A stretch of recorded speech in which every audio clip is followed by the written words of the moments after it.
Hello friends, Rama mathematics classes में आपका स्वागत है।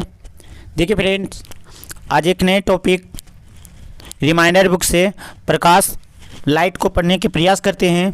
देखिए, अच्छा टॉपिक है, बहुत से एग्जामों में से ज़्यादा से ज़्यादा क्वेश्चन पूछा जाता है।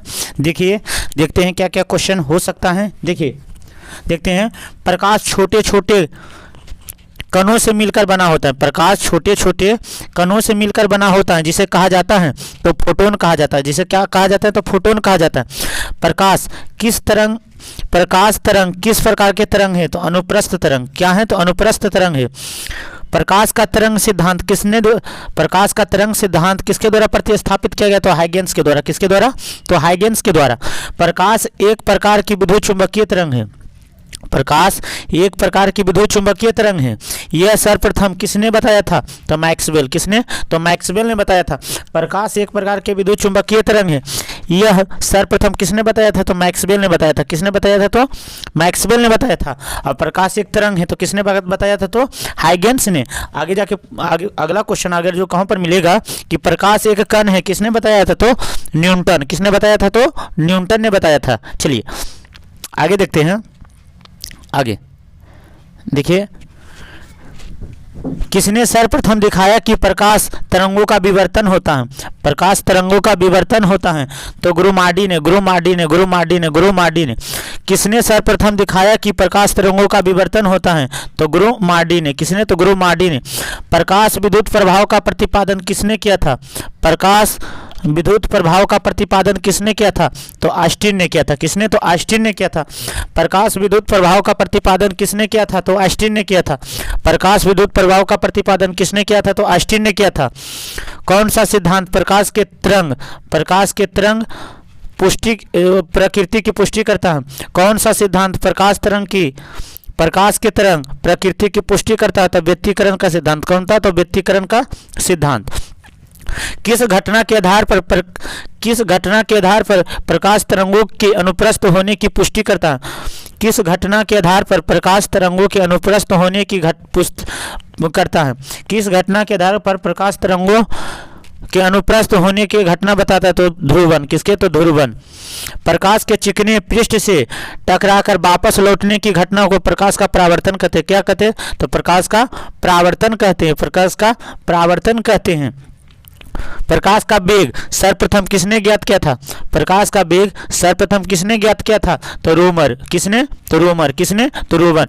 प्रकाश का वेग अधिकतम होता है तो किसमें तो निर्वात कहे तो वायु में। निर्वात कहे तो वायु में। प्रकाश का वेग निर्वात में कितना होता है तो 3 × 10⁸ मीटर पर सेकेंड या 3 × 10⁵ किलोमीटर पर सेकेंड होता है। चलिए आगे देखते हैं। प्रकाश कांच में चलता है तो 2 × 10⁸ मीटर पर सेकेंड। 2 × 10⁸ मीटर पर सेकेंड। प्रकाश का चाल जल में कितना होता है तो 2.25 × 10⁸ मीटर पर सेकेंड। तारपीन का तेल की चाल प्रकाश का तारपीन में चाल होता है 2.4 × 10⁸ मीटर पर सेकेंड। प्रकाश का रॉक साल्ट की चाल होता है तो 1.96 × 10⁸ मीटर पर सेकेंड। प्रकाश का नायलॉन में चाल होता है तो 1.96 × 10⁸ मीटर पर सेकेंड 10⁸ मीटर पर सेकेंड होता है। चलिए आगे देखते हैं। देखें, विभिन्न माध्यमों में प्रकाश की चाल। इधर माध्यम है, इधर प्रकाश की चाल है। निर्वात में 3 × 10⁸ मीटर पर सेकेंड। 3 × 10⁸ मीटर पर सेकेंड। 3 × 10⁸ मीटर पर सेकेंड।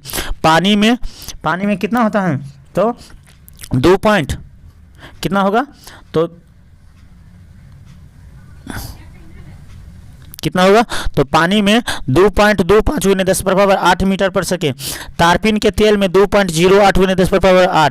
कांच में देखिए तो कांच में कितना होगा तो 2 × 10⁸ मीटर पर सेकेंड होगा।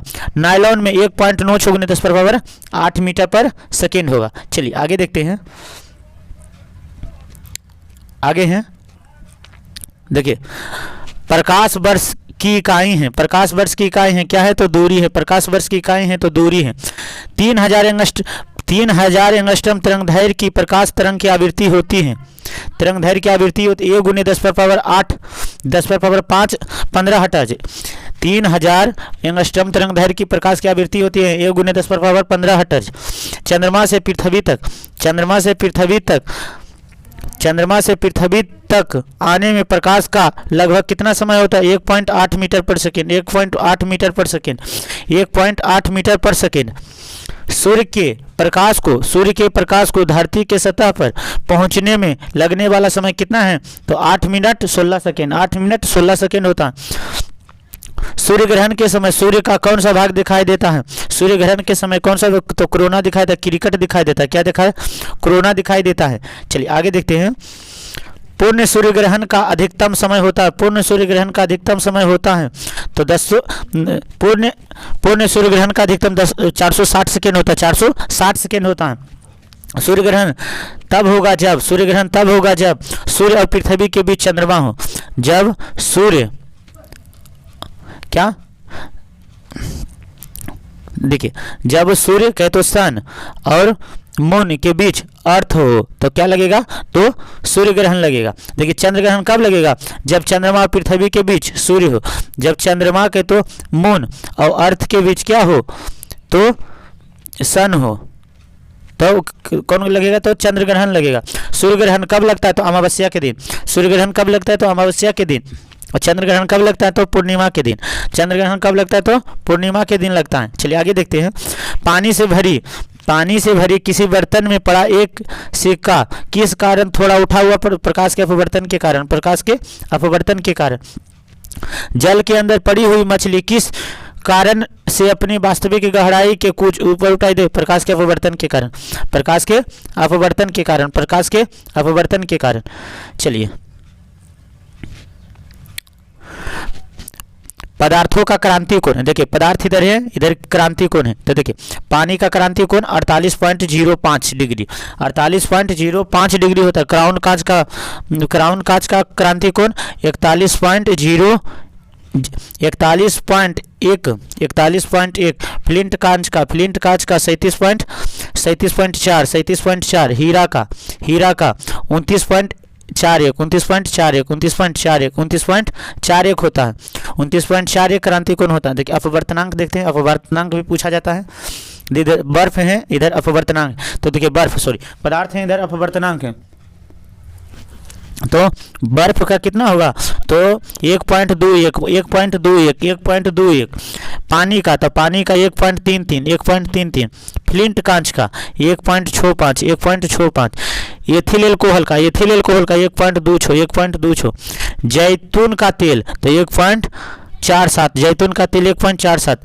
1.47। देखिए बेंजीन का कितना होता है? तो 1.50।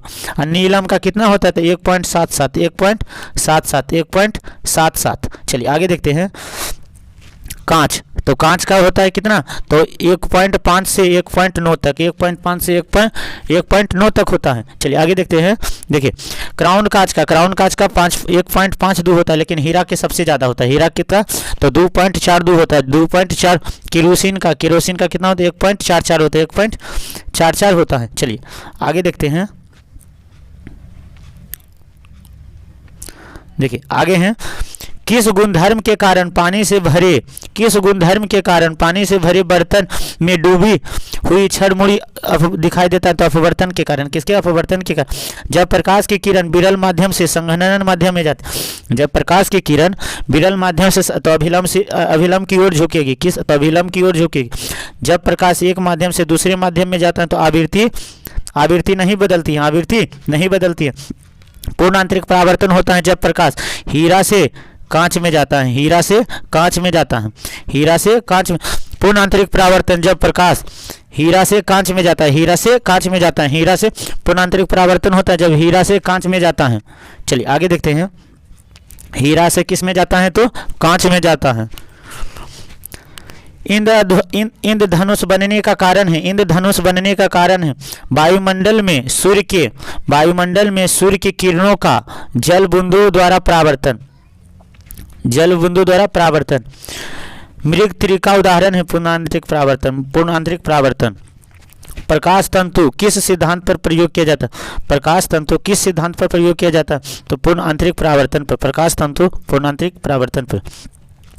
पेट अथवा शरीर के आंतरिक भागों का अन्वेषण प्रयुक्त की तकनीक इंडोस्कोप पर आधारित हैं। तो पूर्ण आंतरिक परावर्तन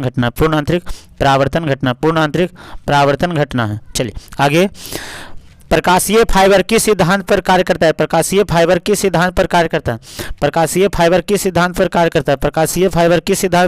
पूर्ण आंतरिक परावर्तन पर। चलिए आगे देखते हैं। देखिए आगे हैं, हीरा चमकदार दिखाई देता है तो पूर्ण आंतरिक परावर्तन के कारण।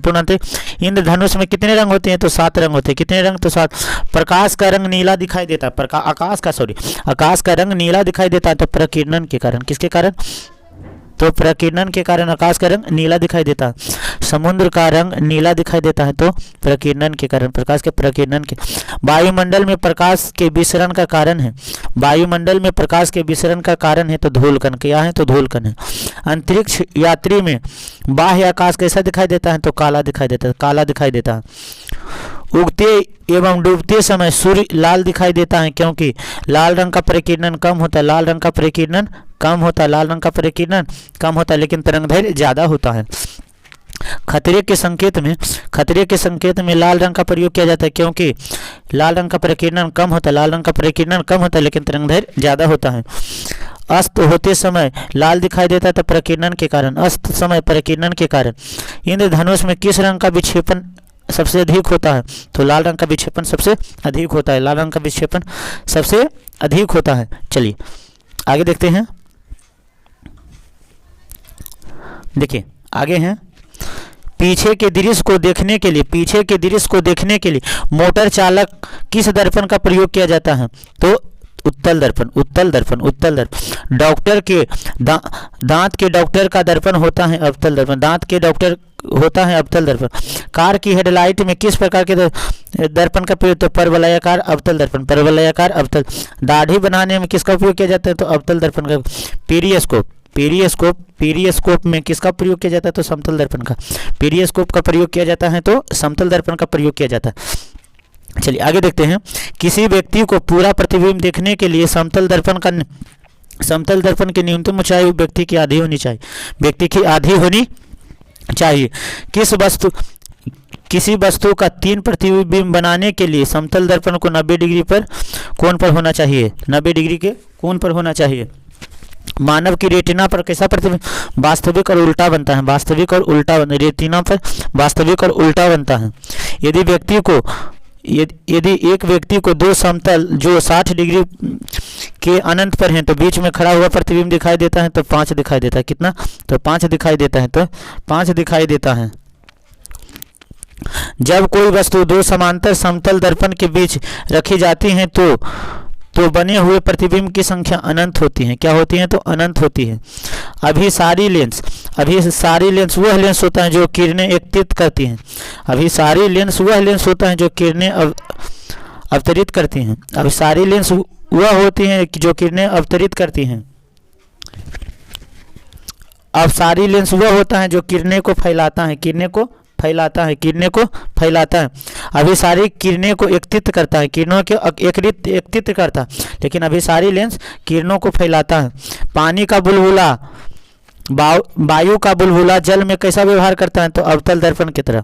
वायु का बुलबुला जल में कैसा व्यवहार करता है? तो अवतल दर्पण की तरह। चलिए आगे देखते हैं। अवतल दर्पण किस प्रकार का प्रतिबिंब बनाता है? तो अभिसारी प्रतिबिंब। अवतल लेंस वायु का बुलबुला जल में कैसा? तो अवतल लेंस के भांति। अवतल लेंस किस प्रकार का प्रतिबिंब? अभिसारी प्रतिबिंब। लेंस की क्षमता का मात्रक डायोप्टर। धूप के चश्मे की क्षमता 0 डायोप्टर होती है। एक उत्तल लेंस को जब पानी में डुबाया जाता है तो इसकी क्षमता घट जाती है। प्रिज्म में प्रकाश के विभिन्न रंगों का विभाजन कहलाता है प्रकाश के प्रकीर्णन से विभाजन होता है। चलिए आगे देखते हैं। श्वेत प्रकाश कितने रंगों का मेल है? तो 7 रंगों का मेल है। श्वेत प्रकाश को नली में कैसे पैदा किया जाता है? तंतु को गर्म करके। श्वेत प्रकाश को नली में कैसे पैदा करते हैं? तो तंतु को गर्म करके। श्वेत प्रकाश वह प्रिज्म से होकर गुजरता है जो वर्ण सबसे कम विचलित होता है, लाल। श्वेत प्रकाश जब प्रिज्म से होकर गुजरता है तो सबसे कम विचलित होता है, तो लाल। श्वेत प्रकाश जब प्रिज्म से होकर गुजरता है तो वर्ण विक्षेपण सबसे अधिक होता है, सबसे अधिक होता है, बैगनी सबसे अधिक होता है, सबसे अधिक। प्राथमिक रंग कौन सा रंग है? प्राथमिक रंग कौन सा रंग है? तो लाल, हरा, नीला, जिसे हम लहनी कहते हैं, जिसे हम लहनी कहते हैं। चलिए, श्वेत प्रकाश का अपने विभिन्न रंगों में अलग होने की घटना को कहते हैं, घटना वर्ण विक्षेपण कहते हैं, श्वेत प्रकाश को विभिन्न रंगों में अलग होना वर्ण विक्षेपण कहते हैं। चलिए आगे देखते हैं। प्रकाश के वर्ण क्रम में किसका तरंगदैर्घ्य न्यूनतम होता है? बैगनी का। प्रकाश के वर्ण क्रम में किसका तरंगदैर्घ्य अधिकतम होता है? तो लाल का। किस अपारदर्शी वस्तु का रंग उस रंग के कारण होता है? परिवर्तित वस्तु के। किसी अपारदर्शी वस्तु का रंग उस रंग के कारण होता है जिसे वह परावर्तित करती है। यदि किसी कमरे में हरा विद्युत बल्ब लगा हो तो लाल वस्तु दिखाई देगा तो काला दिखाई देगा। क्या देखा है? तो काला। यदि किसी कमरे में हरा विद्युत बल्ब को लगा दिया जाए तो वस्तु काला दिखाई देगा, काला दिखाई देगा। चलिए आगे देखते हैं। लाल कांच को अधिक ताप पर गर्म करने पर हरा हो जाता है। क्या हो जाता है? तो हरा हो जाता है। प्रकाश का रंग निश्चित किया जाता है तरंगदैर्घ्य द्वारा। किसके द्वारा? तरंगदैर्घ्य। यदि वायुमंडल न हो तो आकाश का रंग काला दिखाई देगा। क्या दिखाई देगा? तो काला दिखाई देगा। चलिए आगे देखते हैं। देखिए, जब प्रकाश लाल, हरा, नीला को समान अनुपात में मिलाया जाए तो परिणामी रंग सफेद हो जाएगा। क्या हो जाएगा? सफेद हो जाएगा। फोटोग्राफिक कैमरे का कौन सा भाग आंख की रेटिना की तरह काम करता है? तो फिल्म। कैमरे में किस प्रकार के लेंस का उपयोग किया जाता है? तो उत्तल लेंस। कौन? तो उत्तल लेंस का प्रयोग किया जाता है। मानव की आंख वस्तु का प्रतिबिंब किस प्रकार बनाती है? तो मानव की आंख वस्तु का प्रतिबिंब किस भाग पर बनाती है? तो रेटिना पर। दृष्टिपटल रेटिना पर बना प्रतिबिंब वस्तु से छोटा लेकिन उल्टा होता है, और वास्तविक होता है। वस्तु से छोटा, उल्टा लेकिन वास्तविक होता है। आंख के किस भाग द्वारा आंख में प्रवेश करने वाले प्रकाश की मात्रा को नियंत्रित करता है? तो आइरिस करता है। क्या करता है? तो आइरिस करता है। नेत्रदान में दाता की आंख किस हिस्से को प्रतिरूपित किया जाता है? तो कॉर्निया को। किसको? तो कॉर्निया को। मनुष्य की आंख में प्रकाश तरंग किस स्थान पर स्नायु उद्देश्य में परिवर्तित हो जाता है? तो रेटिना पर। कहाँ? तो रेटिना पर परिवर्तित हो जाता है। स्वच्छ नेत्र के लिए स्पष्ट न्यूनतम दूरी 25 सेंटीमीटर होता है। कितना होता है? तो 25 सेंटीमीटर होता है। यदि कोई व्यक्ति दूर की वस्तु को स्पष्ट नहीं देख पाता है तो उसे कौन सा दोष है? तो निकट दृष्टि दोष है। निकट दृष्टि दोष से पीड़ित व्यक्ति के चश्मे में प्रयोग किया जाता है तो अवतल। क्या? तो अवतल। यदि कोई व्यक्ति निकट की वस्तु को स्पष्ट नहीं देख सकता है तो उसकी दृष्टि दोष दूरदृष्टि होता है। क्या होता है? तो दूरदृष्टि हो जाता है। चलिए आगे देखते हैं। दूरदृष्टि से पीड़ित व्यक्ति को उत्तल लेंस का प्रयोग किया जाता है। वर्धनता किस लेंस से दूर हो जाएगा? किसी भी लेंस से नहीं, किसी भी लेंस से। जरा दूरदृष्टता के उपचार के लिए कौन सा लेंस का प्रयोग है? बाइफोकस। कौन सा? तो बाइफोकस का प्रयोग किया जाता है। किसका? तो बाइफोकस का प्रयोग किया जाता है। चलिए, अबिंदुता के उपचार के लिए कौन सा लेंस का प्रयोग किया जाता है? तो बेलनाकार। कौन? तो बेलनाकार। मायोपिया से तात्पर्य है निकट दृष्टि दोष। हाइड्रोपिया से तात्पर्य है दूरदृष्टि दोष। दूरबीन क्या है? तो दूर की वस्तु देखने वाला यंत्र। घड़ी साज घड़ी के वरीक पुर्जों को देखने के लिए किसका उपयोग किया जाता है? अवर्धक लेंस। लैम्बर्ट का नियम किससे संबंधित? प्रदीप्त वस्तु से। लैम्बर्ट का नियम किससे संबंधित है? तो प्रदीप्त वस्तु से। लैम्बर्ट का नियम किससे संबंधित है? तो प्रदीप्त वस्तु से। दूरबीन का आविष्कार कौन किया था? तो गैलीलियो ने। किसने? तो गैलीलियो ने किया था। जीव विज्ञान की प्रयोगशाला में सूक्ष्म जीवों के आवर्धित प्रतिबिंब देखने के लिए प्रयोग किया जाता है? तो सूक्ष्म संयुक्त सूक्ष्मदर्शी। तारे किस कारण टिमटिमाते हैं? तो अपवर्तन के कारण। तारे किस कारण टिमटिमाते हैं? तो अपवर्तन के कारण। एसआई इकाई लेंस की क्षमता होता है डायोप्टर। क्या होता है? तो डायोप्टर होता है। लेजर अथवा किसी अन्य प्रकाश स्रोत से निकलकर दो प्रकाश किरणों में के व्यतिकरण से त्रिबिंबीय प्रतिबिंब बनाने के लिए होलोग्रामी कहलाता है। होलोग्रामी कहलाता है। चलिए एक बार फिर से देख लेते हैं इसको। देखिए हैं लेजर या किसी अन्य सशक्त प्रकाश स्रोत से निकलकर दो प्रकाश किरणें व्यतिकरण से त्रिबिंबीय प्रतिबिंब बनाने से संबंधित कहलाता है। तो होलोग्राफी कहलाता है। ट्यूबलाइट का विकिरण या प्रदीप्त दक्षता होती है तो 60 ल्यूमेन वाट। देश प्रकार का तरंगदैर्घ्य प्राप्त होता है तो 4000 से 8000 एंगस्ट्रॉम। 4000 से 8000 एंगस्ट्रॉम। तंतु प्रकाशित संचार में संकेत किस रूप में करता है? तो प्रकाश तंतु। किसमें? तो प्रकाश तंतु में करता है। तंतु प्रकाशित संचार में संकेत किस रूप में करता है? तो प्रकाश तंतु में। किसमें? तो प्रकाश तंतु में करता है। चलिए आगे देखते हैं। आगे हैं विकिरण की कण प्रकृति की पुष्टि किससे की जाती है? विकिरण की कण प्रकृति की पुष्टि किससे की जाती है? तो प्रकाश वैद्युत प्रभाव से। प्रकाश वैद्युत प्रभाव। फोटोन किसकी मूलभूत इकाई है? प्रकाश का। किसका? तो प्रकाश का। आस्टीन E बराबर mc स्क्वायर समीकरण सी क्या है? तो प्रकाश का वेग है। प्रकाश का वेग है। इलेक्ट्रॉन सूक्ष्मदर्शी का आविष्कार किसने किया था? लोन एवं रस्का ने। धूप चश्मे का पावर होता है तो शून्य डायोप्टर होता है। विद्युत चुंबकीय तरंग या प्रकाश तरंग के वेग होता है तो बराबर होता है। विद्युत चुंबकीय तरंग और प्रकाश तरंग का वेग होता है तो बराबर होता है। एक संयुक्त सूक्ष्मदर्शी अभिदर्शक लेंस और नेत्रिका लेंस की आवर्धन क्षमता क्रमशः m1 और m2 है। m1 और m2 है तो इसकी आवर्धन क्षमता होगी m1 इंटू m2 होती है। चलिए फ्रेंड्स, आज लाइट प्रकाश का टॉपिक समाप्त हो गया है। चलिए दूसरे वीडियो में दूसरे टॉपिक को देखने के प्रयास करते हैं। देखिए प्रयास है कि जल्द से जल्द रिमाइंडर बुक समाप्त किया जाए और दूसरा बुक को पढ़ा जाए। Thanks friend. जय हिंद फ्रेंड।